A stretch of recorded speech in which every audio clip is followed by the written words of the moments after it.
Kamakailan ay lumabas ang video na kung saan nga ay makikita si Filmar Alipayo na may kasamang babae at tila nag-uusap ito. At dahil dito, maraming espekulasyon ang lumabas na tila nag-flirt daw ang nasabing si Filmar. Pero sa interview ni Filmar at pati na rin ang partner nito na si Andy Eigenman with Boy Abunda, doon ay sinabi ni Filmar na walang mali siya ang nangyaring video. Maaring bigyan ito ng story ng ilang mga netizen at ayon nga rin kay Andy, tila sinadyang gawan ng issue ang nasabing video para pag-usapan. Pero ayon kay Filmar, kung siya man ay lumabas, patuloy pa rin siyang uuwi sa kanilang tahanan. Kaya naman ayon kay Andy, tila natawa lang siya nang makita niya ang nasabing video. Ang hindi lang niya nagustuhan ay ang pagkakaroon ng mali siya na i-upload ito sa social media at pag-usapan nga. At doon ay na-question ng tila pagkatao ni Filmar. Kaya naman dahil dito isang TikTok naman ang lumabas mula kay Chris Habibi na kung saan ay hindi siya nagsasalita pero may caption na ganito.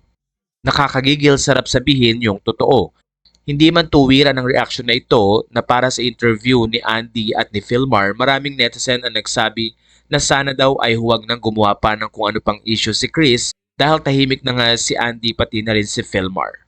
Wala na pa masasabi niyo sa story na ito.